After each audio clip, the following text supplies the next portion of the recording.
But first, catching out a slippery psychic. For the past year, we've been investigating Karina, who also goes by the name Alana. As you'll see, her so-called predictions come at a hefty price. In one case, more than $50,000. Some of them give you 10, 20, 30, 40,000 Hey, why don't you go and get the information right?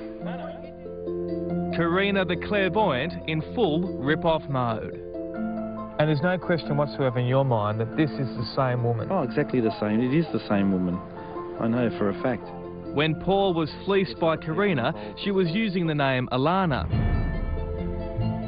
With his marriage on the rocks, Paul turned to a clairvoyant he saw advertised in his local newspaper.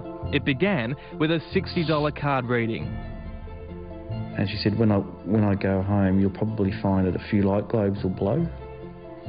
So when I came back here, I found it, funny enough, one of the downlights blew straight away and one upstairs blew.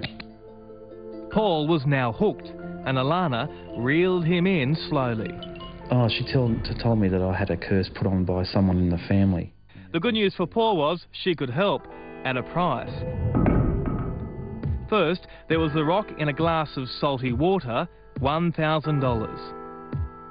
To remove a curse on the family dog, $700. Droplets of liquid around the boundary of the house, $900. The cash continued to flow.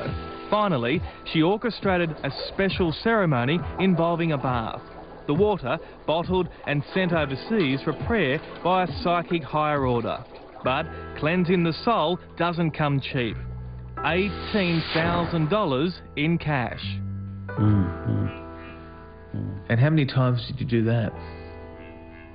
Oh, a few times, probably about 3 or 4 times. In a matter of days, Paul had drained the family bank account and handed over $52,000. They told me not to tell anybody because if you tell people that the curse would spread. Finally, realising he'd been scammed, Paul called Alana to get his money back. But there would be no refund, and soon there was no psychic. Alana packed up and then vanished. She's obviously been doing it for a long time. He then complained to Fair Trading, but with no receipts, Alana was free to move on to her next victim. I want my money back. It's almost 12 months since we recorded that interview. With Alana gone, we couldn't confront her about Paul's claims. The trail went cold, and so did the story. Then suddenly, it appeared. Same ad, different name. This time, she was trading under Karina. So, we set up a sting. We sent our researcher to get a reading. Hello. She told me that she would stop my boyfriend from cheating on me, get rid of the other woman, get my job back, and cure my life, and get rid of all curses, so... But it came at a cost? Came at a cost of $1,300. And it's all a pack of psychic babble and blatant lies. Madeline doesn't have a boyfriend, isn't out of a job, and doesn't have an evil spirit haunting her. Yeah, she's believable. I mean, she knows what she's doing. She's got it down to a T. She's obviously done it a billion times before. David Eccleston from the Nine Network, how are you? Are you Alana or Karina today? Pardon? Who are you ripping off today? Who am I ripping off? Yeah. You want to take this girl to the cleaners for $1,300. Pardon? You're a psychic? I'm a clairvoyant. A very dodgy one, aren't you? No. I ain't been on no run. You changed your name, your number, I haven't changed my and name. your address Wrong. every few months. You used to be Alana, didn't you? No, I didn't. My face goes on the air. I'm going to sue every one of you. You can sue us, but guess what? The game's up. I don't even know who you're talking about. $18,000. Bullshit. You fill the bath up with water, and you charge him $18,000. Okay? Do you know Paul? No, I don't. I don't even know who you're talking about. Do you remember filling the bath up with water and Bath? charging $18,000? Why don't you get your facts right about this Alana you're talking about?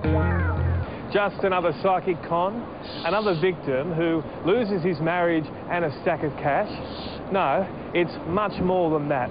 This story is a warning about a system that fails consumers, a government full of bluster and bluff.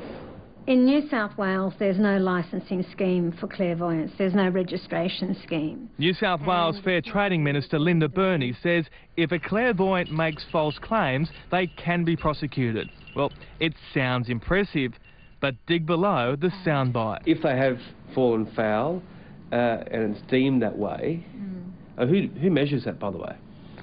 Well, that's a very good question. The issue for fair trading is around what they advertise and what they deliver. But currently there is no watchdog, is there, on sex? There is no registration process in New South Wales. So a flood of complaints won't stop someone like Karina moving on to your suburb. Too bad for Paul, too bad for her next victim. I'm guessing you're going to move in the next couple of days? I think you better move to make yourself safe. David Eccleston with that report, and if you've had dealings with Karina or Alana, send us an email or give us a call. This next